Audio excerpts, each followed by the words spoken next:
Hey, salut. Ouais, tu louches pas. Prochaine engin tombola, enfin prochaine. Il vient avec tous les autres en fait. Hein. On a un peu tout mélangé là parce que ça m'éclate. On a donc les mini qui sont déjà en jeu. Il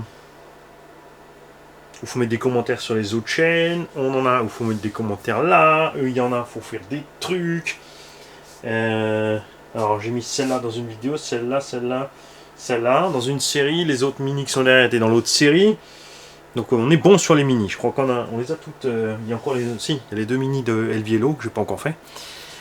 Qui seront à mettre en jeu. Et les trois mini machin. Mais avant ça, on va encore faire une vidéo avec ces engins.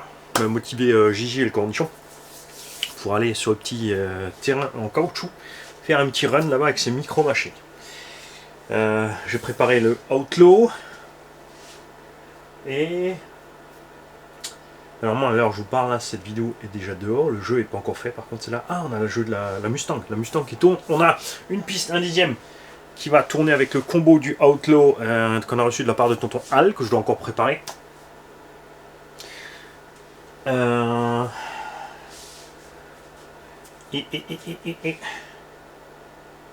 crois que c'est bon. Donc le Traxxas E-Max qu'on a reçu complet d'un tonton gratuitement et qui avait une panne. Il n'a pas roulé beaucoup, mais carrosserie déglinguée, tige d'amorto tordue, 2-3 casses déjà, pneus éclatés et un gros problème de slipper qu'il n'a su résoudre. Et le problème venait tout simplement du roulement. Ce qui s'est passé, tonton, c'est que ton roulement à l'intérieur de la couronne a explosé.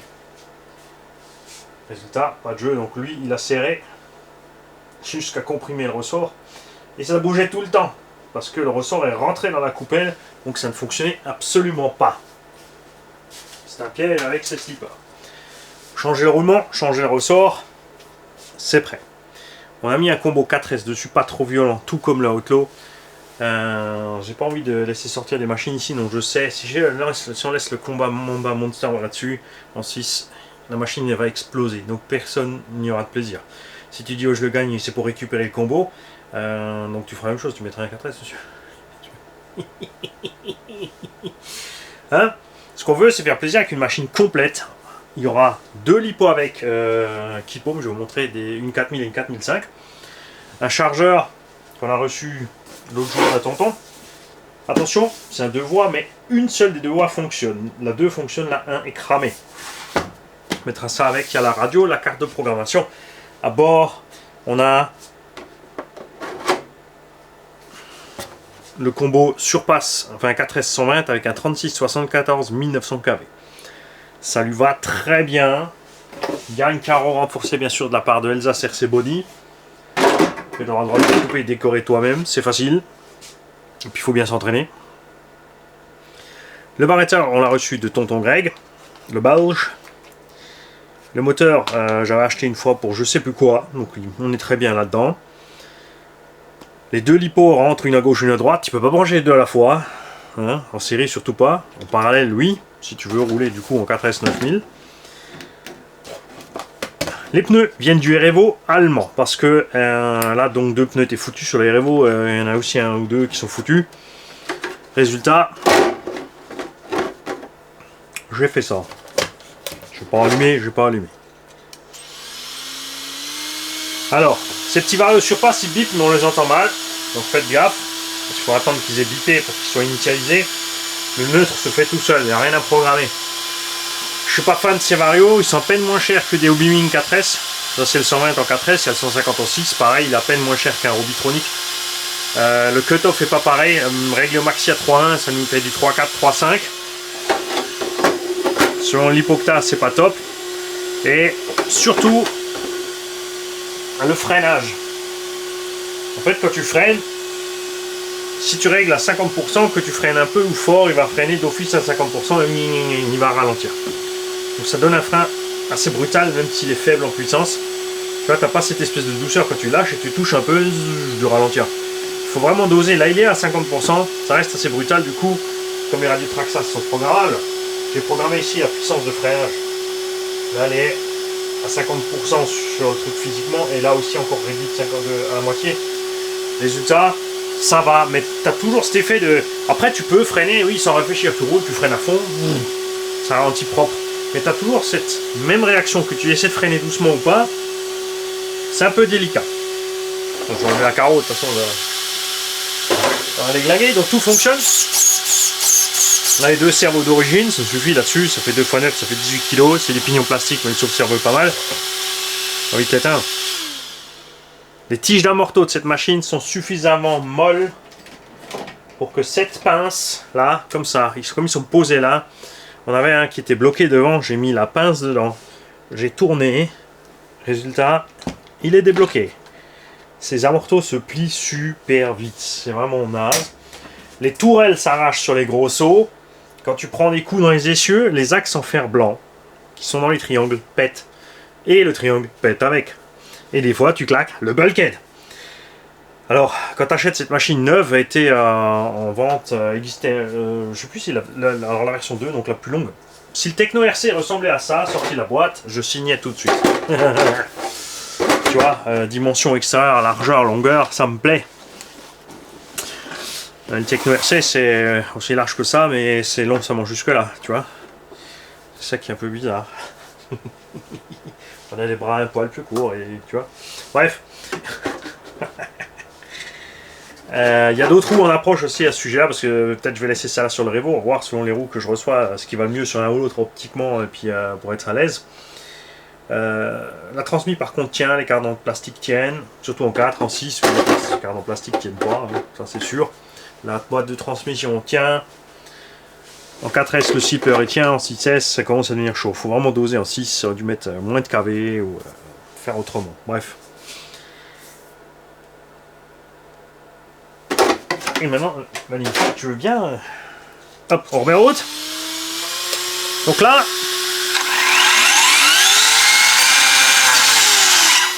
on a un petit 55-60. Et vous avez vu que ça c'est propre au Vario, tu peux pas le programmer. Quand tu es à fond, il attend une petite seconde et il me reste. Et tu vois, le frein, il est assez...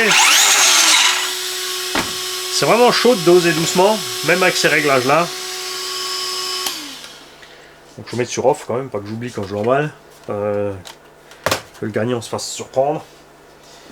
Donc ouais, pour te dire, ceci est vraiment, enfin en 6S sorti de la boîte à 650-700 €, ce qui va aller dans le commerce. Et j'en avais acheté un. C'est vraiment le pire Monster que j'ai eu dans mes mains. Tu as toutes les 5 minutes, j'étais en panne dans un prêt où j'avais déjà le Summit, j'avais le Revo, j'avais le Slash, j'avais des Obao, j'avais le Hongnor. Forcément, j'avais le Truggy Hongnor. J'ai pris ça en main en 6S, donc c'est un peu délicat à cause de la longueur et la puissance à bord. Et c'est vrai que j'aurais dû commencer en 4. Je suis parti en 6, premier saut, tourelle arrachée, deuxième triangle, roulé boulet, triangle arraché, etc. Enfin, elle est pas solide cette caisse, elle est pas solide en 4S comme ça. Aussi la puissance de démarrage est mise sur soft, le plus doux possible. Et tu vas voir, c'est pas exaltant, mais le but c'est que ça se passe bien pour la machine. On n'a pas du tout envie que quelqu'un... Ces jeux sont destinés aux débutants et aux gens qui ont des petits budgets, ou des petits hauts dont les parents n'ont pas les moyens de leur offrir une voiture, qui puissent accéder à la RC. Donc c'est pas du tout le but qui se retrouve avec un combo à tout déchiqueter. Ça sert à rien.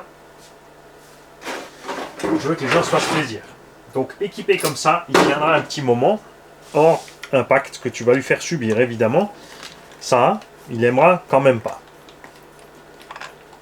Donc c'est pour rouler cool. On va l'emmener en forêt. Tranquillou. Là-bas, il n'y a pas besoin de beaucoup de VMAX. Vous allez voir que c'est super amusant quand même. Alors, on va pouvoir faire des petits sauts tranquilles en longueur ou des chandelles verticales sans envoyer du backflip, du frontflip, tout ça. Je sais que les débutants voient ça en vidéo et puis croient qu'il suffit de, comme le jeu vidéo, de balancer plein de patates et d'envoyer te faire tourner. Si tu fais ça à l'arrivée, tu as tout déchiré. C'est pas la peine. Donc, ne fais pas ça. Hein? Il n'y aura pas la boîte d'origine, la notice tu la trouves sur le site Traxxas. Tu vas sur Model Showroom, Emax, Downloads, notice, tu l'as même en français. S'il n'est plus au catalogue, tu vas juste, tu mets Traxxas Emax 3905 PDF sur Google et tu trouveras ta notice. Attention, l'ancien modèle était plus court. Il y avait un châssis plus court, différent, des renforts de châssis plus courts aussi. Et La transmission a été faite autrement, il y avait même un moment une boîte 2 avec les deux moteurs charbon. Il y a eu quelques évolutions, mais c'est resté un modèle pas terrible du tout. C'est dommage, j'avais une super base parce qu'il se comporte super bien. Et optiquement, il est chouette.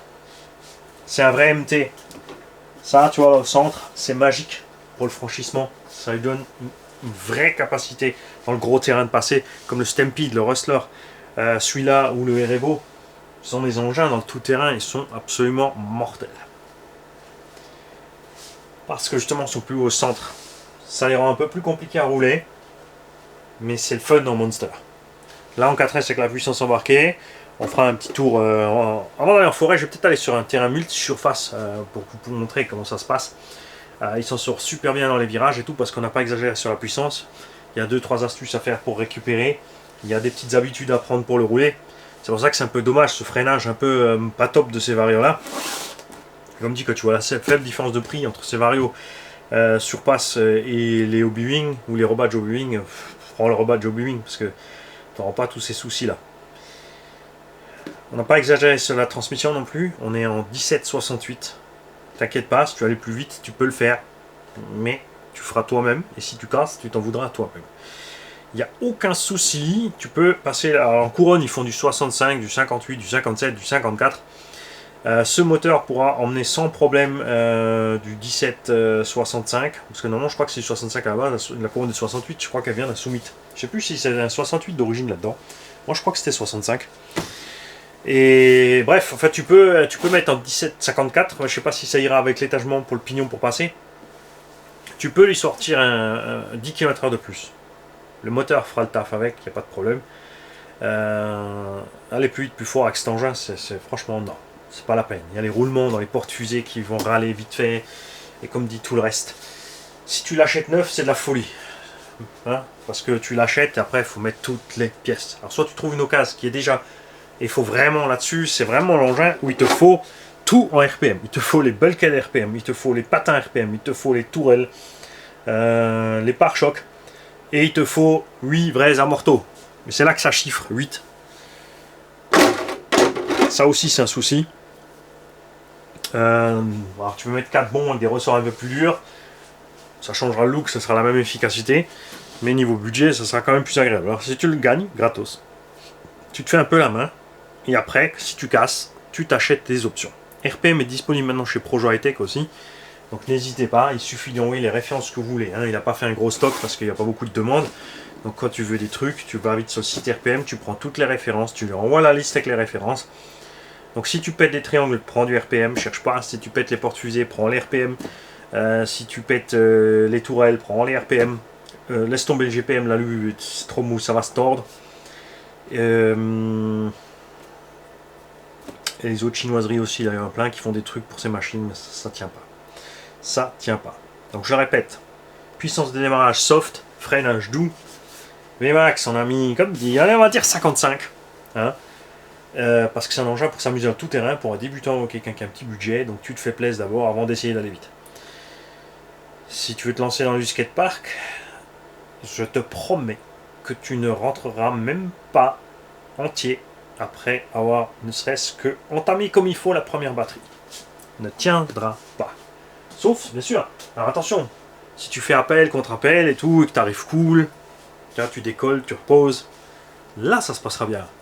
Mais je te parle du moindre petit loupé. Vous avez vu sur le skatepark que j'ai, il y a des pièges, tu restes accroché avec la roue, des fois tu coinces, tu fais ça avec celui-là, clac, la patte elle est partie, tes amortos ils font comme ça. C'est, hein, méfiez-vous. C'est un peu un cadeau empoisonné.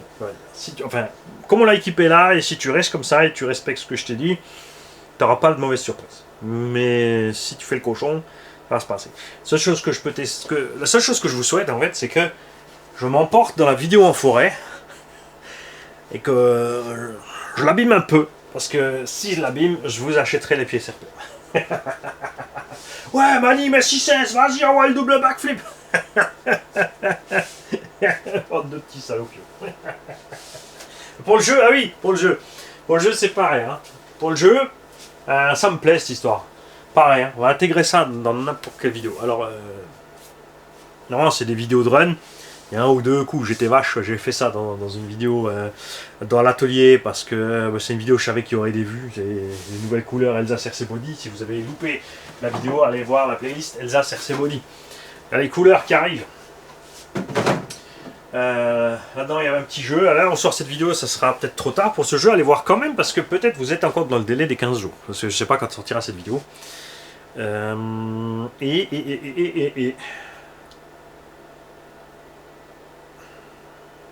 Et ouais.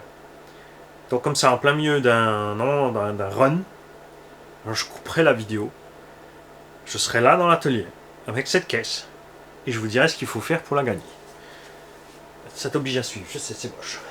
Et j'aime bien le coup de mettre un hashtag avec un mot. Comme ça, moi j'ai réglé ça pour que ça tombe dans les spams. Comme ça, c'est pas dans le titre qu'il y a un jeu. Sur les mini, j'étais sympa, j'ai mis 2-3 indices dans le titre. Là, on attaque du matos un peu plus gros, ce serait moins sympa. Donc ça ne sera pas écrit dans le titre qu'il y a un jeu, et vu que les hashtags n'apparaîtront pas dans les commentaires, les autres qui tombent par là ne le sauront pas. Donc tous ceux qui zappent les vidéos qui passent trop vite, ils vont louper. Ils vont louper, ça comme ça. Fais ton choix, c'est gratuit, et c'est moi le boss.